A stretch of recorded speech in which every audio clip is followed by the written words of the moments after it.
Good morning to you all. ITI academy 247 के YouTube channel में आप सभी का स्वागत है। आज हम लोग इस बात की चर्चा कर रहे हैं कि जो फिटर व्यवसाय जो ITI में चलता है तो कितने तरह के फिटर होते हैं और उसमें वर्क प्रोफाइल क्या होता है, जॉब क्या करना होता है और किस किस तरीके का वर्क उसमें किया जाता है, ये सारी चीज़ों की चर्चा करेंगे। साथ ही साथ जो है उसमें लेवल को भी देखेंगे कि आपकी जो लेवल है वो क्या है, NSQF लेवल क्या होता है, तो ये सारी चीज़ों पे भी बात करेंगे।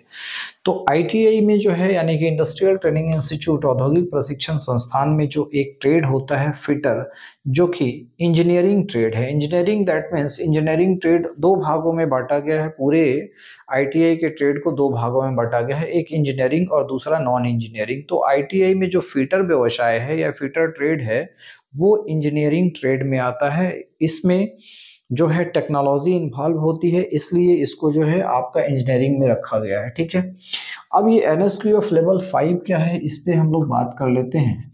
NSQF लेवल 5 जो है एक तरीके का वर्ल्ड वाइड जो है एक हमारा जो है एक सारा स्टैंडर्ड बना हुआ है कि आपका जो पढ़ाई जो होता है वो किस लेवल का है। एक्चुअली में NSQF का फुल फॉर्म होता है नेशनल स्किल क्वालिफिकेशन फ्रेमवर्क, जो कि पूरे वर्ल्ड में या पूरे जगह पे जो है सब जगह पे क्या है इक्वल करने के लिए पाठ्यक्रम को उस स्तर का बनाने के लिए कुछ ना कुछ उसमें चेंजेस किया जाता है, जो कि इंडस्ट्री की नीड है उसके हिसाब से पाठ्यक्रम में तब्दीलियां लाई जाती है। और साथ ही साथ जो भी वैसी चीज की जरूरत पड़ती है, मान लीजिए कि कोई नई टेक्नोलॉजी को उसमें ऐड करने की जरूरत पड़ता है तो उसको ऐड किया जाता है, या फिर जो एब्सोल्यूट हो चुका है जो मतलब काम का नहीं रह गया उसको पाठ्यक्रम से हटाया भी जाता है। तो जो भी चीजें हैं ये हर साल या फिर जो है साल दो साल के बाद जो है पाठ्यक्रम को रिवाइज कर दिया जाता है। क्यों रिवाइज किया जाता है? According to the need of industry, यानी कि इंडस्ट्री का जो नीड है, जो आपका उद्योग धंधे जो लगे हुए हैं उसमें किस तरह का एम्प्लॉयमेंट चाहिए, उसके हिसाब से इसमें पाठ्यक्रम में कुछ ना कुछ चेंजेस किया जाता है। ठीक है, तो ये जो है NSQF लेवल 5 है, यानी कि आपको जब ITI में जो फिटर पढ़ते होते हैं तो आपको लेवल 5 का जो है आपका क्वालिफिकेशंस माना जाता है। ठीक है, तो एक तरीके से नेशनल स्किल क्वालिफिकेशन फ्रेमवर्क है ना। अब इसमें जो है हमारा फिटर ट्रेड जो होता है इसमें कितने तरह के फिटर होते हैं, तो यहाँ पे दिख रहा होगा कि फिटर में जो है पहला जो नाम है वो क्या है, बेंच फिटर का है। तो बेंच फिटर में जो है क्या है कि इसमें 25% वर्क जो होता है ये मशीन के द्वारा होता है। ठीक है, मशीन के द्वारा किया जाता है, और 75% वर्क जो होता है ये बाई हैंड होता है। बाई हैंड यानी हाथ से जो काम होता है वो 75% होता है और मशीन के द्वारा 25% कार्य किया जाता है। कहने का मतलब ये है कि जो बेंच फिटर जो है इसमें मैक्सिमम काम जो है वो क्या होता है, हाथ से किया जाता है। कुछ ऐसे काम है जो कि आपके मशीन से किए जाते हैं, जो कि 25% है, टोटल का 25% मशीन से किए जाते हैं। दूसरा क्या है, ये बेंच फिटर जो है सब जगह मिलते हैं, यानी कि आपका जो पाठ्यक्रम होता है मोस्टली क्या होता है उसमें ये जो फिटर तैयार होते हैं वो तो डिपेंड करता है कि किस तरीके का काम करते हैं, उसके हिसाब से उनका नाम भी दिया जाता है। लेकिन मोस्टली जो होता है वो उसको हम क्या कहते हैं, बेंच फिटर ही कहते हैं। तो हमारा जो पाठ्यक्रम जो बना हुआ है वो स्पेशली बेंच फिटर के पर्पज से बना हुआ है, लेकिन टाइप के अनुसार या नाम के अनुसार अलग अलग तरह के फिटिंग जॉब भी होते हैं। जैसे कि पाइप फिटर, इसका भी काम क्या है, फिटर लगा हुआ है, यानी कि इनका भी जो पाठ्यक्रम जो है वो फिटर का ही है, लेकिन स्पेशलाइजेशन इसमें पाइप में है, यानी कि पाइप फिटिंग का जो भी वर्क होगा वो आपका पाइप फिटर करते हैं। ठीक है, तो पाठ्यक्रम तो आपका, चूंकि इसमें क्या है कि फिटर व्यवसाय में बहुत सारी चीजों को थोड़ा थोड़ा चीज करके शामिल कर लिया गया है, थोड़ा थोड़ा हर चीज को शामिल कर लिया गया। जैसे वेल्डिंग भी आपको सीखना पड़ता है, पाइप कटिंग भी सीखना पड़ता है, सीट मेटल का भी काम सीखना पड़ता है। तो ये सारा जो है पाठ्यक्रम ही उस तरीके से बना हुआ है। तो आपको जिस तरीके का पोस्ट मिल रहा है उसके हिसाब से उनका नाम चेंज हो जाता है। जैसे पाइप फिटर का काम एक्चुअली में जितने भी पाइप फिटिंग का काम करना है वो सारा काम पाइप फिटर का है, तो उसी के अनुसार नाम चेंज हो गया, पाइप फिटर हो गया। इस तरीके से अगला जो है इसको डाई फिटर कहते हैं। इसमें क्या है कि एक डाई जैसे मास प्रोडक्शन जहाँ करना होता है, जहाँ पे ज़्यादा संख्या में किसी भी एक तरीके के जॉब को बनाना रहता है, तो पहले हम क्या तैयार कर लेते हैं, उसका एक डाई बना लेते हैं। और डाई बना लेते हैं तो बार बार क्या होता है कि चीज़ों को नापने की आवश्यकता नहीं पड़ती है, उसी के अनुसार फिर दूसरा, तीसरा, चौथा, पांचवा जॉब बनाना शुरू कर देते हैं। तो सबसे पहले क्या करते हैं, डाई फिटर क्या होता है, जब मास प्रोडक्शन जहाँ होना होता है वहाँ पे इसकी जरूरत पड़ती है मास प्रोडक्शन में। ठीक है, तो मास प्रोडक्शन जब होगा तो इसमें प्रोडक्शन, तो उस कंडीशन में जो फिटर जो काम करते हैं वहां पे पहले क्या बनाते हैं, एक तरीके का डाई बना लिया जाता है, जिस सांचा जिसको बोलते हैं, जिसको सांचा कहा जाता है। ठीक है, एक सांचा बना लिया जाता है और उसी तरह का सिमिलर जब जॉब बनाना रहता है तो उस सांचे से ही बार बार जो है चीजों को बनाया जाता है और कम समय में बना लिया जाता है। ठीक है, तो बेसिकली डाई फिटर जो है वो उसी के लिए होते हैं।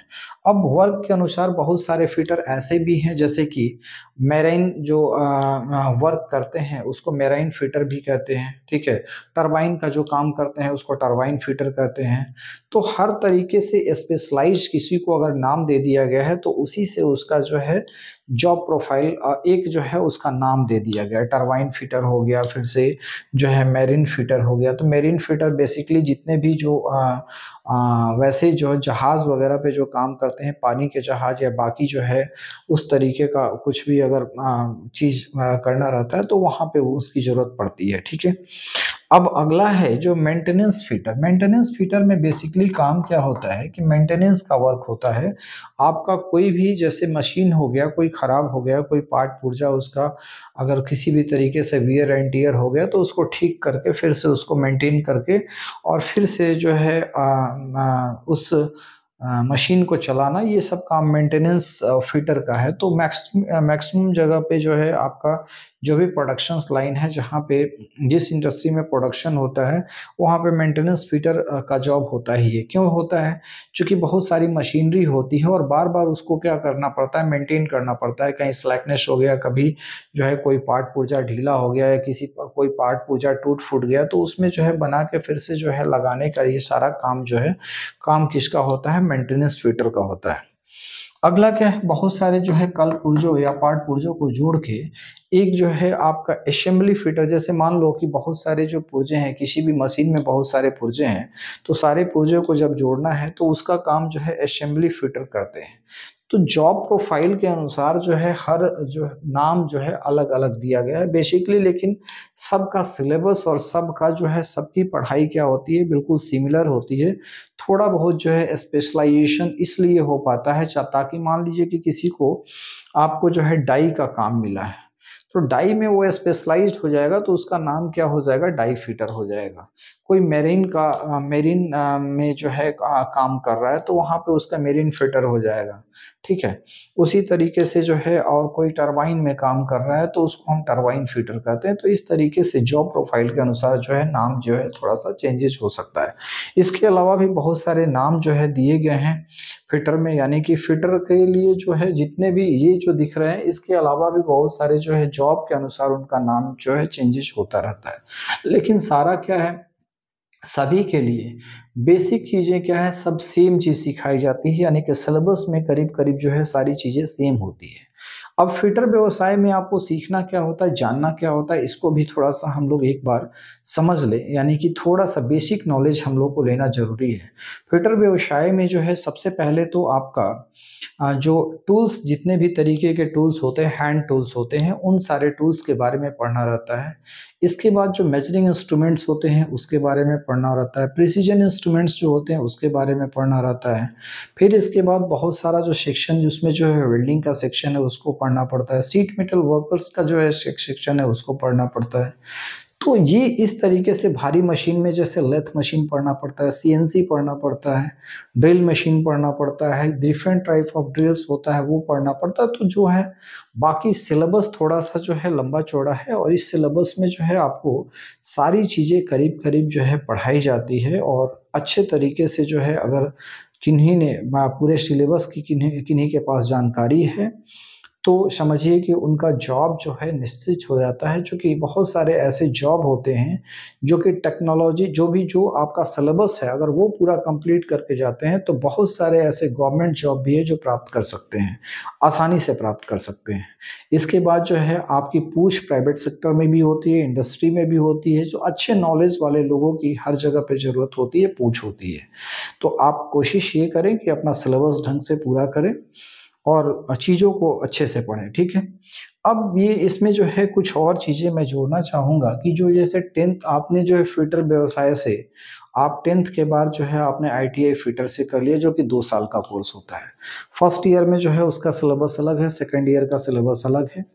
हर ईयर में एक एग्ज़ाम होते हैं, यानी फर्स्ट ईयर के लिए भी एग्ज़ाम होगा और सेकंड ईयर के लिए भी एग्ज़ाम होगा। फाइनली जब सेकंड ईयर आप पास कर जाओगे तो आपको एनटीसी का सर्टिफिकेट मिलेगा, यानी कि नेशनल ट्रेड सर्टिफिकेट आपका इशू हो जाएगा।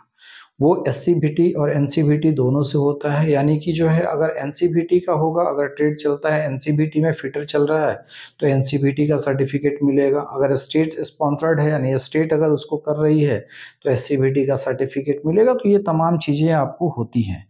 जनरली जो है अभी क्या है कि मैक्सिमम जगह पे जो है एनसीबीटी ही सर्टिफिकेट मिलता है, चूँकि एससीबीटी ट्रेड बहुत कम रह गया, नहीं के बराबर रह गया। अब ये कहीं-कहीं पे जो फिटर व्यवसाय जो है, अगर मान लीजिए कि आपने फिटर प्लस 10th करने के बाद आपने फिटर से आईटीआई कर लिया 2 साल का कोर्स। अब क्या है कि कई जगह पे उसको जो है 10+2 की भी मान्यता दी जा रही है। कब दी जाती है? जैसे आपने फिटर किया आईटीआई से आपने फिटर कर लिया, ठीक है? आईटीआई से आपने एक ट्रेड फिटर कर लिया। अब ये फिटर करने के बाद आपको 10+2 की मान्यता नहीं मिलेगी, 2 ठो और लैंग्वेज पेपर जो होता है वो जो है पास करना पड़ता है। लैंग्वेज पेपर जो है वो पास करना पड़ता है और 2 लैंग्वेज पेपर अगर पास कर लेते हैं तो आपको ये जो है +2 10+2 का जो है सर्टिफिकेट मिल जाता है। यानी कि 2 फायदा है, सर्टिफिकेट मिलता है। ये अभी जो है लागू नहीं हुआ है झारखंड में, लेकिन बिहार में क्या है कि अगर 10+2 आपने आईटीआई कर लिया है और आईटीआई अगर आपने मैट्रिक करने के बाद आईटीआई किया है और 2 लैंग्वेज अगर पेपर पास कर लिया आपने तो आपको +2 का सर्टिफिकेट मिलेगा। और कौन सा? बिहार बीएसएससी के द्वारा मिलता है, Bihar secondary school examination board, है ना? ये एग्ज़ाम कंडक्ट करवाती है लैंग्वेज पेपर का और जब ये आप पास कर जाते हो तो यही जो है 10+2 का सर्टिफिकेट आपको इशू कर देती है। तो इस तरीके से ये जो है सब जगह ये होना था, लेकिन अनफॉर्चुनेटली अभी झारखंड में नहीं हुआ है। तो जहाँ-जहाँ पे हुआ है वहाँ पे एक्चुअली में इसका फ़ायदा क्या है कि 2 साल आपका बर्बाद ना हो और आप लैंग्वेज पेपर दे के आप +2 जो है का आपको सर्टिफिकेट मिल जाए और +2 का सर्टिफिकेट मिल जाएगा तो आप जो है ग्रेजुएशन कहीं से कर सकते हैं। तो ये सारी चीज़ें थी जिसकी वजह से जो है विद्यार्थी आगे जा सकते हैं। चूँकि होता क्या है कि बहुत सारे विद्यार्थी +2 में भी एडमिशन ले लेते हैं, साथ-साथ में आईटीआई में भी एडमिशन लेते हैं, जो कि गलत है। एक साथ 2 रेगुलर कोर्स आप नहीं कर सकते हैं। तो इसी कॉन्सेप्ट को लेके यहाँ पे ये चीज़ किया गया था कि जैसे ही आप आईटीआई फिटर से आप कर लेते हैं, तो आपको 10+2 की मान्यता मिल जाएगी। कब मिलेगी? जब आप 2 लैंग्वेज पेपर का आप एग्ज़ाम दोगे, जो कि बीएसएसईबी के द्वारा Bihar secondary school examination board के द्वारा कंडक्ट कराया जाता है। और ये जब 2 लैंग्वेज पेपर में आप पास कर लेते हो तो आपको 10+2 का सर्टिफिकेट दे दिया जाता है। तो इस तरीके से ये आने वाले समय में झारखंड या बाकी जगह पे भी लागू हो सकता है। तो ये चीज़ें हैं। Okay, thank you very much. अब नेक्स्ट सेशन में हम लोग मिलेंगे तो इस बात की चर्चा करेंगे कि आईटीआई के बाद हम क्या कर सकते हैं, आईटीआई के बाद का मेरा भविष्य क्या होगा। Okay, thank you very much.